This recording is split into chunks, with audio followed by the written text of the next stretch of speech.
All things exist in the human imagination.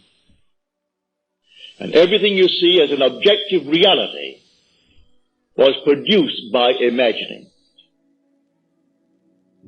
Think of one thing, just think of one thing that would simply deny it.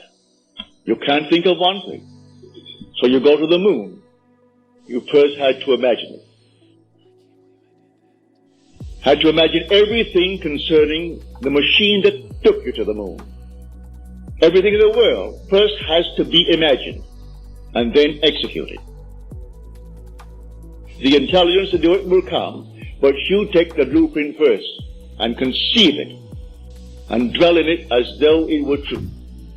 And no power on earth can stop it from becoming so. But tonight, if you're here for the first time and you want something practical, you apply what I've told you. First, have an objective. You must have an objective. You can't say, well, I don't know what I want. Well, all right. Come back the next time. Ask yourself, what would I like of life? Don't be ashamed to name it, what would I like of life? Well then, try to get some objective. Now, prayer, as far as I'm concerned, is nothing more than the subjective appropriation of the objective hope. That is the way to success. I appropriate it subjectively. How do I appropriate a state subjectively? Well, suppose now, this very moment, I wanted a ball, an ordinary baseball. But there isn't a baseball in the room, all right? But I want one. I would actually assume that I am holding a baseball in my hand until I can feel it. You think you can't feel it? Well, now try it. Try to feel what it would be like if you held a baseball. Now, to prove that you have held it, see what it feels like, the difference now, a tennis ball. See any difference? All right, a golf ball. See any difference? A piece of silk. You feel any difference? If you can distinguish between these many objects, though they are subjective, then they must exist somewhere. If you can actually separate them in your mind's eye and distinguish between these objects, I can begin to feel, begin to sense, begin to smell a rose. Well, a rose doesn't smell or doesn't actually have the odor of another flower. I can detect the rose. Now a lily, an Easter lily.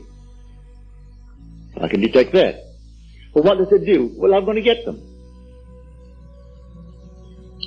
Someone will think of Neville and send him a flower. And it's going to be the flower that I'm going to actually feel and touch and smell. It works that way. Money has an odor. It's unlike any odor in the world. It's more fragrant to the miser than the most marvelous perfume in the world. He can tell it. You put a money bag to his face, and it's like putting roses to mine. He loves it. He can smell money. He can feel it. Money has a distinct feel about it. Put a $20 bill in your hand and ask you to feel it, and then put another piece of paper in your hand, and you can tell the difference. There's a difference. It is an odor to it. All this is part of the inner man, that all things are possible to him. Try it.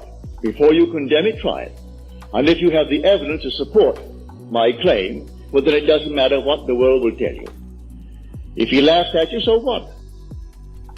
So they laughed at everyone who had an idea that seemed a little bit off-center. Always laughed at him. They laughed at the idea of going to the moon. Well, now it's an accomplished fact. There are still those who won't believe it happened, because they don't want to believe that it ever happened. There are those who said you couldn't go down and actually live underwater. Now we have a submarine. There are still those who won't believe it. You can present them with all the facts in the world, and they won't believe it. So I tell you, you try it first. And if it proves itself in performance, it doesn't really matter what the whole vast world thinks. So tonight, take a goal. Make it a lovely goal, either for yourself or for another. Any time that you exercise your imagination lovingly on behalf of another, you're mediating God to that other. So, bring a friend before your mind's eye. Represent him to yourself as the man or the woman that you would like them to be. And don't tell them, ask for no praise, just assume that they're talking to you and telling you the most marvelous news about themselves. And you congratulate them on that good news. And go your own way. Believe in the reality of that imaginal act. It may happen tomorrow. It may happen the day after, or a week later, or a month later. It has its own appointed hour, and it is ripening, and it's going to flower. So don't be concerned. Leave it alone, and it will come to pass. So this is what I mean by feeling is the secret. I catch the mood, the feeling that would be mine if I were what I want to be. I don't have to touch something. I can if I want to. But it's the mood I'm speaking of. What would the feeling be like if she were well? If she were this? And then you catch it, just as though it is true. You always go to the end, and the end is where you begin. You're always imagining ahead of our evidence. So go to the end, and feel the end. And then dwell in that end, even though reason denies it and your senses deny it.